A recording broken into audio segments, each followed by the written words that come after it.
Сәлем достар, бүгін біз топ 10 үздік MMA жауынгерлері жайлы айтамыз. Бұл топ жауынгерлер кім екен? Ол өте күрделі сұрақ. Ең мықты MMA жауынгерлерін таңдау көп талас тудырады. Бірақ бүгін біз батылданып, сіз үшін MMA-дің топ 10 жауынгер рейтингін жасадық. Жалғастырудың алдында видеоға лайк қойып, арнаға жазылыңыздар және қоңыраушаны басып қойыңыздар. Ал енді белдіктеріңізді бекітіңіз.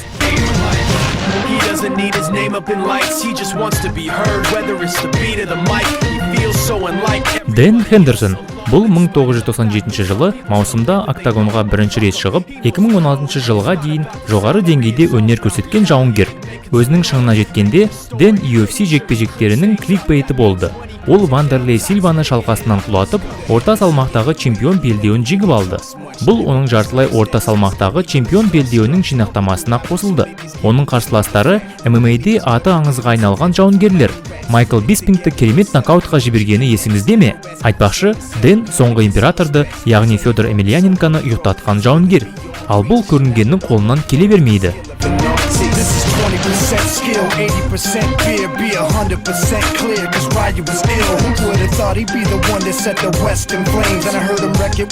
Чак Лиддл.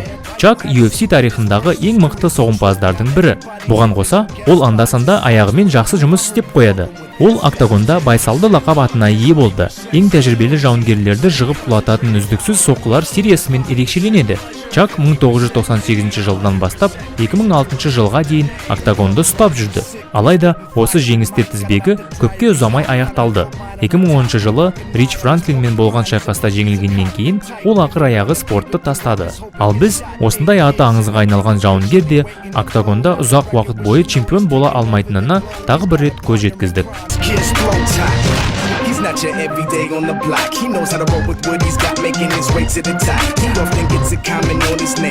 Мэтт Хьюз. Мэтт 1998 жылы қаңтардағы шайқаста көзге түсті. Ол қарсыласына тейкдаун жасап, сабмишн арқылы жеңіп алды. Оның сандары 45 жеңіс және 9 нокаут. Бұл жеңістер сериясы 2011 жылы үзілді. Ол Джош Кошекке жеңіліп қалды. Мэтт ерекше күресші екеніне баршаның көзі жетті. Сонымен қатар, ол MMA-дің бірнеше жауынгерлер тобын дайындады. Ол партерде қорғай ала білудің әдістерімен жүйрік. Өзінің шыңында ол Шон Шерк, Карлос Ньютон, Фрэнк Трик, Хойс Грейси және тіпті аты аңызға айналған канадалық жауынгер Джордж Сент-Пьерді жеңді.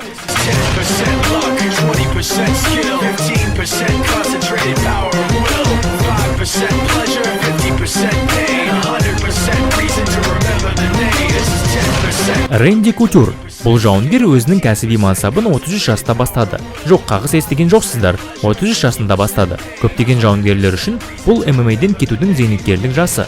Рэнди 2 UFC санатында чемпион белдеуін иеленді. Оның қызмет тізімі келесі атақты әрі әсерлі жауынгерлерді қамтиды. Витер Белфорд, Кевин Рендлман, Чак Лиддл, Тито Ортез және Тим Сильвия. Рэнди Брук Леснармен және Лиота Мачидамен жекпе-жекте кездесті. Мачидамен болған шайқас мансабында соңғы жекпе-жек болды. Рэнди жасы үлкендердің жете бағаламауға болмайтындығын дәлелдеді.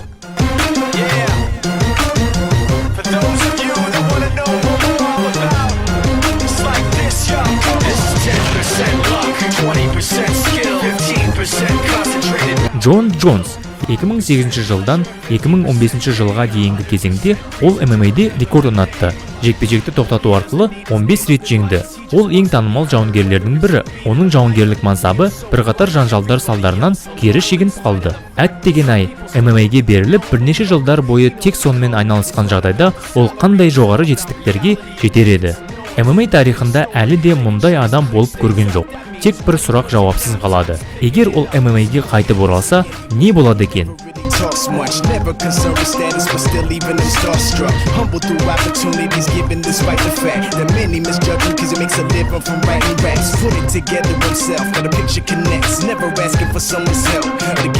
Деметриус Джонсон. Оның лақабаты құдіретті тышқан. Жер бетіндегі ұлы жауынгерлердің бірі болып саналады. Ол MMA тарихындағы ең техникалық жауынгерлердің бірі. Деметриус ең жеңіл салмақта UFC-дің қазіргі жалғыз чемпионы атанды. Атағын 9 рет қорғап қалды. Ол Дамасио Пейджті және Ник Пейсті әкесіне танытты. Деметриус 52 келі салмағына қарамастан жылдамдық, дәлдік және соққының күшімен ерекше. Түрін танып алыңыз. Түнгі клубта осы тышқанмен ұстасып қалған жағдайда қандай бір адамды әкесіне танытар?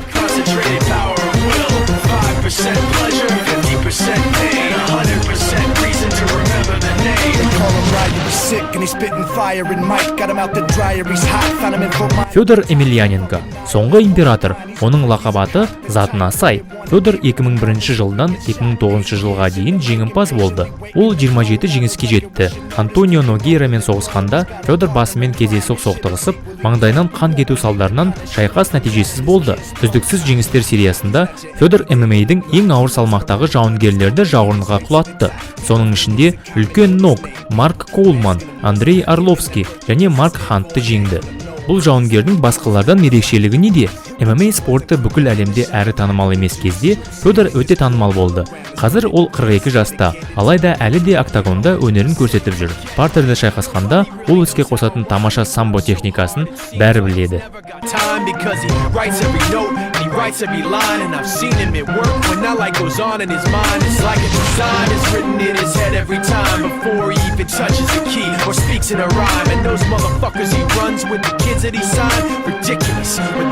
Tried. How do they do it? This is 10% luck, 20% skill, 15% concentrated power of will, 5% pleasure.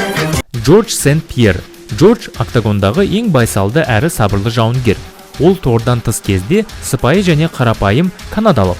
Бірақ октагон есігі жабылған кезде ол қарсыласының күл талқанын шығарады. Мэтт Хьюздің күресінен әсер алмағандығы жайлы сөзінен кейін ол Мэттің быт-шытын шығарып, жартылай салмақтағы чемпион белдеуін тартып алды. Алайда бірнеше айдан соң ол белдеуін бірінші қорғау кезінде Мэтт Серраға жеңіліп қалды.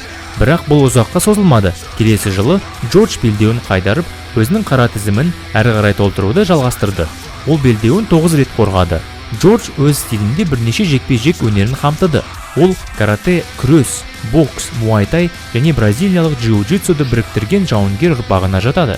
Бірнеше жыл үзілістен кейін ол ММА-ге оралды және UFC чемпионы Майкл Биспингті жеңіп, өзінің орташа салмақтағы дебютін жасады.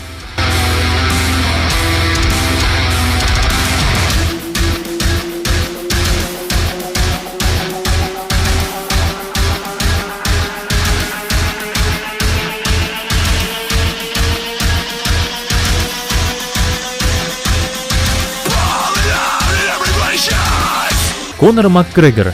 Конор тамаша бокс және стойкадағы соққы дағдыларымен танымал. Бәлкім, ол осы спорттағы ең жақсы соғымпаздардың бірі. Конор өз жекпе-жектерінің тамаша промоутері. UFC тарихында ол тұңғыш рет 2 санаттың белдеуін жеңіп алды. Конор көптеген мықты жауынгерлерді жеңді.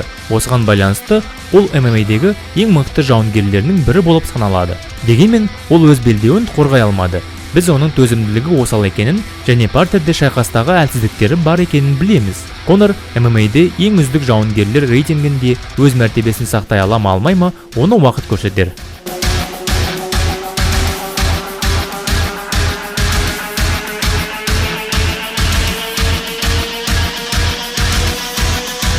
Хабиб Нурмагомедов. Хабиб Дағыстаннан шыққан ресейлік жауынгер. Ол 26 жеңіске жетіп, бірде-бір жеңіліске ұшырамаған. 8 нокаут және 8 сабмишн жасаған. Хабиб өзінің күрес дағдыларымен, жойқын тейкдаундарымен танымал. 2014 жылдың сәуір айында UFC рейтингінде 5-ші орындағы Рафаэль Дус Анджусты жеңді. 2016 жылдың 12 қарашасында Нью-Йорктегі UFC 205-те Хабиб америкалық жауынгер Майкл Джонсонды қолынан ауыртпа тәсілмен жеңді. Ал 2016 жылдың сәуірінде Тони Фергюсонға қарсы шайқас өте көріністі болайын деді. Алайда жарақат салдарынан Тони турнирден шығып қалды. Бүкіл әлем Хабиб Нурмагомедов және Конор Макгрегор арасындағы шайқасты асыға күтті. Ақыр соңында бұл жекпе-жек бүгін орын алды. Хабиб Конорды 4-ші раундта тұншықтырғыш тәсілімен жеңді. Сонымен қатар, жекпе-жектен кейін төбелес басталып, Хабиб және Конор топтары арасында жанжал орын алды. Хабиб Конор командасының мүшелеріне шабуыл жасады. Просто перемолачивает сейчас Хабиб Конора. Вбивает удар за ударом. Да, нет, через подбородок. Здесь скручивание шеи. Пытается уничтожен Конор Макгрегор. Уничтожен Хабибом Нурмагомедовым, который остается. Андерсон Сильва. Лақабаты өрмекші. Біздің рейтингтегі барлық жауынгерлер таңғажайып шайқас көрсеткен. Олар керемет мықты жауынгерлерді жеңді. Бірақ тек өрмекші өз жеңістеріне таңғаларлық жеңілдікпен жетті. 2006 жылдан бастап 2012 жылға дейін ол қарсыластарын 17 рет жеңді. Қарсыластарын сөзбе-сөз айтқанда кәдімгідей сабап күл талқанын шығарды. ММА ардагерлерімен шайқасқанда көпшілігі октагонға бірінші рет кіргендей көрінді. Өрмекші оларды алдымен шатастырып, одан кейін өшін қайтарып, зілдей соққымен қарсыластарының жағын сындырып, етпетінен жатқызды. Соңғы жекпе-жекте аяғы сынып, толығымен сауығып кетпесе де, Андерсон әлі күнге дейін ММА-дің ең көрнекті және шебер жауынгері болып табылады.